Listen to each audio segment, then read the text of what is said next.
हाँ, तो कैसी कट रही है आपकी जिंदगी। तो आज हम बात करने जा रहे हैं एक ऐसे बकरे की जिसकी हरकतें इंसानों जैसी है, बल्कि एक ऐसे इंसान की जिसकी हरकतें बकरों जैसी है। शिट, मैंने ये लाइन बोलकर तमाम बकरा बरादरी की तौहीन कर दी। अब तमाम बकरों से अकेले में गुलाब का फूल देकर माफी मांगनी पड़ेगी। खैर, वो मेरा इंटरनल मैटर है। अभी मैं बात कर रहा हूँ उस इंसान की जो कभी आपको बकरे के साथ कुछ करता हुआ नजर आएगा तो कभी तोते के साथ कुछ करता हुआ नजर आएगा। और ये मैं असली वाले तोते की बात कर रहा हूँ, उस तोते की नहीं जिसे तुम और मैं तोता कहकर मुखातिब करते हैं। समझ रहे हो? मैं बात कर रहा हूँ इस बकरे नुमा इंसान की। इसने अपने एक जाहिलाना वीडियो में किसी आवारा तोते के साथ रिकॉर्डिंग की थी, और चौंका देने वाली बात तो यह है कि वो आवारा तोता भी इस बदनामे जमाने के साथ रिकॉर्डिंग करने को तैयार नहीं था। तोते की स्टेटमेंट ये थी कि मैं किसी भी मखलूक के साथ काम कर लूंगा, लेकिन इस एलियन के साथ काम नहीं करूंगा। फिर बड़ी मुश्किल से तोते को डबल पेमेंट देकर और घंटों हाथ पैर जोड़कर उसे इस एलियन के साथ काम करने पर राजी किया। भाई साहब कुछ ज्यादा नहीं हो गया ये? मतलब कुछ भी। तो अगर तुम्हें अपनी जिंदगी में सच में कुछ डेयरिंग करना है तो आ जाओ साथ मिलकर इस लाइन्स एरिया के हातिम ताई के गाने सुनते हैं, जिसे ये हुतिया इंसान नात कहता है। अभी मजा आएगा ना भिड़ो। काहे घबराए सर जो तेरा टकराए का दिल डूबा जाए, आजा प्यारे पास हमारे। काहे घबराए काहे घबराए।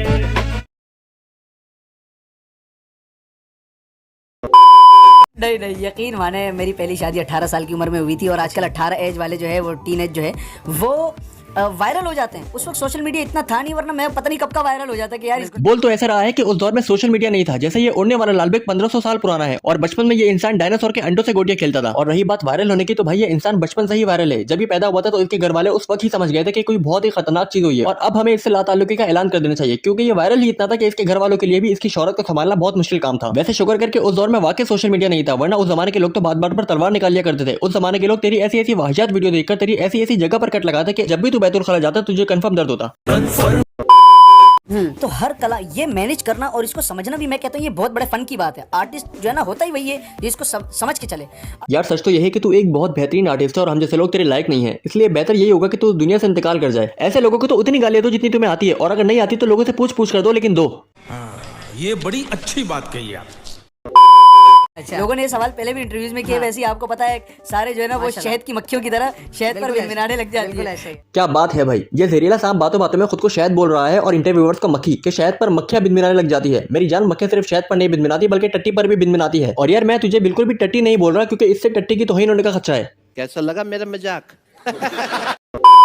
तो बहरहाल नातों का अगर दौर देखें तो मुझे सीडी कैसेट के दौर से जो पुराने लोग हैं, मौलवी लोग हैं, जो दीनदार तबका है, वो जानते हैं। इस दाढ़ी वाले बकरे की बातें सुनो। कह रहा है जो दीनदार लोग थे वो मुझे जानते हैं। पहली बात तो भाई, जो लोग तुझे जानते हैं, तुझे सुनते हैं और तुझे पसंद भी करते हैं, वो कभी दीनदार तो नहीं हो सकते। और दूसरी बात, तूने जिस कॉन्फिडेंस के साथ ये सब बोला है कि मुझे सिर्फ दीनदार लोग जानते हैं, मैं तेरे इस कॉन्फिडेंस को सलाम करता हूँ। मतलब ऐसे लोग अपनी जिंदगी में सिर्फ एक ही रूल फॉलो करते हैं कि बदनाम होंगे तभी तो नाम होगा। तो मैं कहता यार कोई मसला नहीं यार, किसी की वजह से, अगर किसी के चेहरे पर मेरी वजह से मुस्कुराहट आ रही है तो बड़ी खुशी होती है। मुझे समझ नहीं आ रहा कि किसी इंसान के चेहरे पर इसे देखकर स्माइल आ कैसे रही है। जहां तक मैंने इस उड़ने वाले लालबेग पर रिसर्च की है, इसे देखकर तो हर किसी को गुस्सा ही आता है, और कुछ लोग तो इसे देखते ही अपना सर दीवार पर दे देते हैं। मतलब ये ऐसा इंसान है जिसे देखकर उस इंसान को भी गुस्सा आ जाता है जिसने अपनी जिंदगी में कभी गुस्सा ना किया हो। मुझे समझ नहीं आ रहा ये किन लोगों की बात कर रहा है जो इसे देखकर स्माइल कर रहे हैं। साला दुनिया में हसीन लड़कियां मर गई है जो लौंडे तुझ जैसे बवासीर को देखकर स्माइल कर रहे हैं। और वैसे यार मैं इस बकरे नुमा इंसान का तहे दिल से शुक्रगुजार हूं। मेरे दोस्त के अब्बा पिछले 5 साल से फालिज में मुब्तला थे। वो अपनी बॉडी बिल्कुल भी हिला नहीं सकते थे, लेकिन जैसे ही उन्होंने इस डैश को देखा तो उनकी बॉडी ने हल्की सी हरकत करना शुरू की। मेरे दोस्त ने अपने बाप में ये अचानक वाला बदलाव देखकर इसकी कच्चा बादाम वाली वीडियो तेज आवाज में लगा दी। तुम यकीन नहीं करोगे, वो चंद ही सेकंड में अपने पैरों पर खड़े हो गए। और तो और जिस मोबाइल में इसकी वीडियो चल रही थी उन्होंने वो मोबाइल भी तोड़ दिया। लेकिन अल्हम्दुलिल्लाह मेरे दोस्त के अब्बा अभी तक ठीक है, सिर्फ इसके गानों की वजह से, जिसे ये नात कहता है। मतलब इसके गानों को हम दो ही वजूहात की बिना पर सुन सकते हैं, या तो दवा के तौर पर या सजा के तौर पर। और वैसे यार अगर इसकी वीडियो कोई अपने दुश्मन को सजा के तौर पर सुना रहा है तो मैं उनसे कहना चाहता हूँ कि खुदा का खौफ करो यार। मतलब इतनी भयानक सजा तुम अपने दुश्मन को भी कहते दे सकते हो। गजब बेइज्जती है। आप लोगों को मैं एक दिल दहला देने वाली बात बताता हूँ। ये दाढ़ी वाला बकरा आजकल पॉडकास्ट कर रहा है। मतलब यार ये सुनने से पहले जमीन फट क्यों नहीं गई और मैं उसमें समा क्यों नहीं गया। और सबसे पहले तो मैं थोड़ा सा टाइम निकालकर उन लोगों के लिए अफसोस करना चाहता हूँ जो इस बकरे नुमा इंसान की पॉडकास्ट में आते हैं और इन फ्यूचर आएंगे। और जो भी इसकी पॉडकास्ट में आएगा वो या तो खुद इस हुतिया के जैसा होगा या फिर उसकी कोई बहुत बड़ी मजबूरी होगी, क्योंकि ऐसे तो कोई भी इज्जतदार इंसान इस बकरे नुमा इंसान के बुलाने पर नहीं आएगा। खैर मुझे ये सुनकर बहुत खुशी हुई कि इस हुतिया इंसान ने पॉडकास्ट शुरू कर दी। अब एटलीस्ट उड़ने वाले लाल पे गानों की म्यूजिक पर नाच तो नहीं पड़ेगा। अबे तुझे किसने कह दिया कि इस भूतनी वाले ने वो सब छोड़ दिया? इसकी ऐसी जाहिलाना वीडियो आती रहती है। क्या बात कर रहा है यार तू? अरे हाँ बेटे, मैंने भी देखा था इसे टिकटॉक पर। लो भाई, जैसे ही जाहिलाना लफ्ज का इस्तेमाल किया तो फौरन जाहिल बुड्ढा आ गया। अरे बेटे, तेरी तो चड्डी उतार कर तेरे पिछवाड़े पर रोज रोज से डंडे मारने चाहिए, और तब तक मारने चाहिए तब तक तेरा पिछवाड़ा सूझ कर बिलाल क्यूटो जितना ना हो जाए। अरे चाचा कैसी बात कर रहे हो यार, बच्चा है वो। अरे नहीं बेटे, ये बच्चा नहीं, कुत्ते का बच्चा। अरे चाचा ख्याल करो, गैर अखलाकी बातें मत करो। अबे बोलने दे इस बुड्ढे को, वैसे भी आज इसका आखिरी दिन है। क्यों यार बंटी, ऐसा क्यों कह रहा है तू? क्योंकि मैं आज सबको बता दूंगा कि ये टिकटॉक पर लड़कियों का डांस देखता है, फिर शर्म के मारे ये बुड्ढा खुद मर जाएगा। यार चाचा ये बंटी क्या कह रहा है? अरे नहीं बेटे, वो एक वीडियो अचानक सामने आ गई थी तो मैं रुक गया था। अबे बुड्ढे झूठ नहीं बोल, बच्ची तू इसका टिकटॉक अकाउंट चेक कर, इसने 16-17 साल वाली सारी लड़कियों को फॉलो किया हुआ है। अच्छा बेटा मैं चलता हूँ, नमाज का टाइम हो गया। अबे बुड्ढे इधर आ, काम भाग रहा है, नमाज पढ़ने जा रहा है या टिकटॉक पर अलग फट्टी का मुजरा देखने? अबे छोड़ ना यार, अभी जो हमारा मेन टॉपिक है उस पर बात करते हैं। तू बता तूने इसकी कौन सी वीडियो देखी? तू खुद देख ले यार, मैं ऐसे वाहियात टॉपिक पर बात नहीं करता। आया ईद का समा, खुशियों में है ये जहां, उठा है ये सारा ज़माना, मिलके खुशियों से ईद मनाना। कौन है ये लोग? कहां से आते हैं? देखो मैं जानता हूँ तुम लोगों का दिमाग खराब हो रहा होगा और सबका दिल कर रहा होगा इस दाढ़ी वाले बकरे को मॉडर्न लेवल की अतरंगी गालियां देने का। तो मेरी जान सबको मौका मिलेगा, एक एक करके देना। और एक बात का खास ख्याल रखना, बेशक इसकी वीडियो में कोई लॉजिक नहीं होती, लेकिन तुम्हारी गालियों में जरूर लॉजिक होनी चाहिए। ऐसी गालियां देना जो कम से कम समझ आए।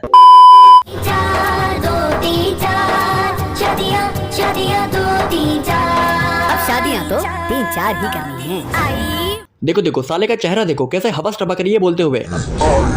अबे तेरी शक्ल पर कोई तुझे अपना बुखार भी न दे और तू चौड़े में 4 शादियां करने की बात कर रहा है। कुछ दिन पहले मैं अपनी जिंदगी से बहुत मायूस हो गया था, ये सोचकर कि मुझे कोई अपनी बेटी नहीं देगा और मैं सारी जिंदगी कुंवारा ही रहूंगा। ये सोच सोचकर मेरा दिल बैठा जा रहा था। लेकिन फिर मुझे किसी मौजिज़ इंसान से पता चला कि दुनिया में एक ऐसा बकरा नुमा इंसान है जिसकी एक से ज्यादा बीवियां है और उनमें से कोई भी अंधी नहीं है। बस ये सुनकर मेरा मोटिवेशनल लेवल चांद पर चला गया और जो रस्सी मैंने पंखे पर खुदकुशी करने के लिए लगाई थी मैं उस पर ही जुने लग गया। ये सोचकर कि जब इस बकरे नुमा इंसान को एक से ज्यादा मिल सकती है तो मुझे कम से कम एक आधी तो मिल ही जाएगी। मुझे समझ नहीं आता कि ये करना क्या चाहता है। मतलब कच्चा बादाम का रीमेक इसने बनाया है, जो पठान का रीमेक इसने बनाया है। मतलब ये म्यूजिक तो गाना को चुरा लेता है, लेकिन इसकी लिरिक्स ऐसी होती है कि मैं इसे खुलकर गाली भी नहीं दे सकता। लेकिन हाँ, इसकी इस शानदार हरकतों पर लाना जरूर दे सकता हूँ क्योंकि ये मेरा शरय हक है। वैसे भी अगर इसको 100 लोग जानते हैं तो उसमें से 95 तो उसको गालियां और लानत ही देते होंगे। बाकी के जो 5 लोग हैं वो इसके घर वाले होंगे। वो इसे गालियां तो नहीं दे सकते, लेकिन लानत वो भी इसे देते होंगे। जब ये पैदा हुआ था तो उसके अब्बा समझ रहे होंगे कि ये बड़ा होकर मेरा नाम रोशन करेगा, लेकिन इस तरह से रोशन करेगा ये उन्होंने ख्वाब में भी नहीं सोचा होगा। मतलब ये इतना जलील इंसान है कि इसके घर वाले भी इसे बाहर पहचानने से इनकार कर देते हैं कि ये बेगैरत लौंडा हमारे साथ नहीं है। समझ नहीं आता क्यों करते हैं लोग ऐसी हरकतें। मतलब जब तुझे सिर्फ लाइक्स ही चाहिए तो टिकटॉक पर मुजरा कर ऐसे नात में गाने का म्यूजिक डालकर क्यों अपने लिए जहन्नुम में 10,000 गज का महल तैयार कर रहा है। वैसे अमाल तो मेरे भी ठीक नहीं है, लेकिन अगर मैं जहन्नुम में होगा तो इतना गारंटी के साथ कह सकता हूँ कि ये इंसान वहाँ पहले से सबका वेलकम कर रहा होगा जैसे इसकी हरकतें हैं। मतलब नात का मजाक बना दिया इसने। और जब इससे कहो कि भाई तू गानों के तर्ज पर नात क्यों पढ़ता है तो ये बेगैरत वाला चेहरा बनाकर कहता है कि वो नात नहीं होती कलाम होता है। वैसे इसे बेगैरत वाला चेहरा बनाने की जरूरत तो नहीं है क्योंकि वो एजाज इसे बचपन में ही मिल गया था। वैसे नॉर्मली छोटा बच्चा जब बोलना स्टार्ट करता है तो वो सबसे पहले अम्मी या अब्बू कहता है, लेकिन ये उड़ने वाला लाल बेग पैदा होते ही कह रहा था कि